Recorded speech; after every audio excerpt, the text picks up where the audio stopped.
All right, good morning, class. Today we're going to read Goldilocks and the Three Bears. While I read this story, I want you to think about three things. First, think about which characters are in the story. So the first thing is going to be characters. That's our first thing we're going to look for. Our second thing we're going to look for is what the setting is. So where it takes place. And then the third and last thing we're going to look for is the main events. So what are the main things that happen in our book?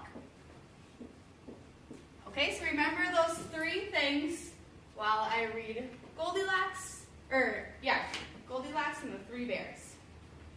All right, so the Three Bears, this book is by Paul Galdone. Once upon a time, there were three bears who lived together in a house of their own in the woods. There are bears, one's in the house, one's on a swing, and the other one's pushing him.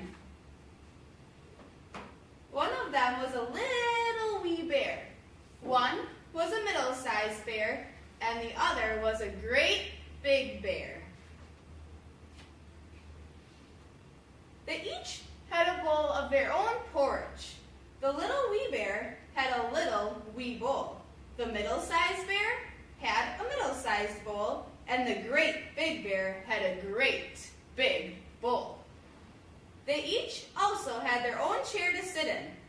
The little wee bear had a little wee chair. The middle-sized bear had a middle-sized chair, and the great big bear had a great big chair. And they each slept in a bed. The little wee bear had a little wee bed. The middle-sized bear had a middle-sized bed. And the great big bear had a great big bed.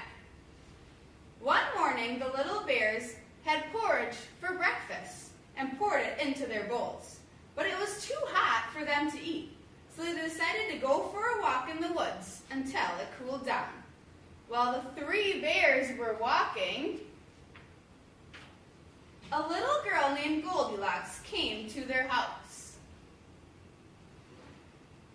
First, she looked at the window. Then, she peeked through the keyhole. Of course, there was nobody inside, so Goldilocks turned the handle of the door.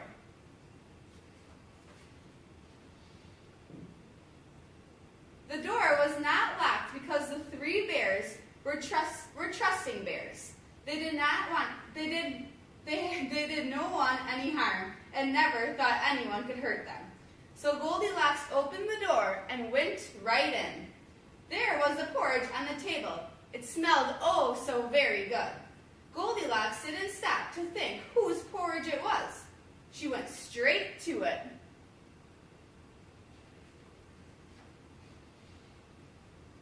First, she tasted the porridge of the great big bear.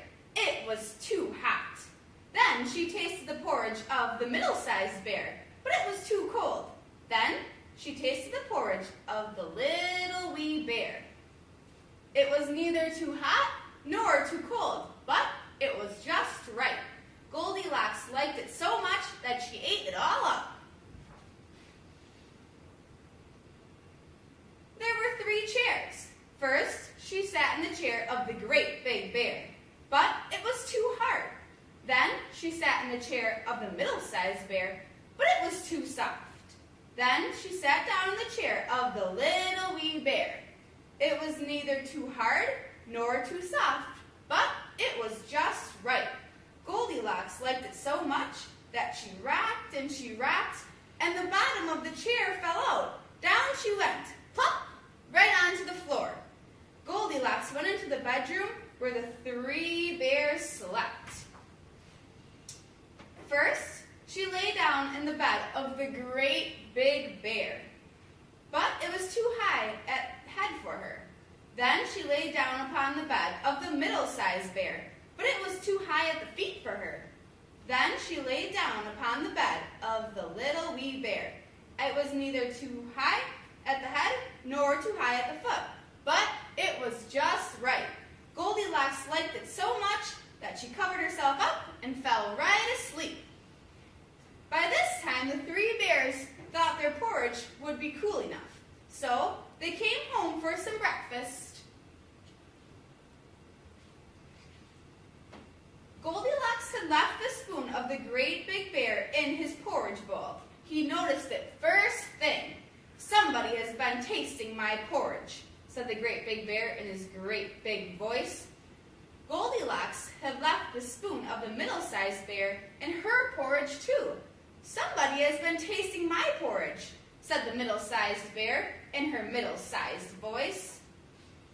Then the little wee bear looked at his bowl. "Somebody has been tasting my porridge and they ate it all up," cried the little wee bear in his little wee voice. The three bears went into the bedroom. Goldilocks had left the cushion crooked in the chair of the great big bear. He noticed it first thing. "Somebody has been sitting in my chair," said the great big bear in his great big voice. Goldilocks had squashed down the cushion of the chair of the middle-sized bear. "Somebody has been sitting in my chair," said the middle-sized bear in her middle-sized voice. Then the wee little bear looked at his chair. "Somebody has been sitting in my chair and has sat right through it," cried the little wee bear in his little wee voice. The three bears went into the bedroom. Goldilocks had pulled the pillow right over the great big bear out of place. He noticed it first thing. "Somebody has been laying in my bed," said the great big bear in his great big voice. Goldilocks had pulled the blanket of the middle-sized bear out of place. "Somebody has been lying in my bed," said the middle-sized bear in her middle-sized voice. Then the little wee bear looked at his bed. "Somebody has been lying in my bed, and there she is," cried the little wee bear in his little wee voice. This woke Goldilocks up at once. There were all the three bears staring right at her. Goldilocks was so frightened that she tumbled out of bed and ran to the open window. Out she jumped. And she ran away as fast as she could, never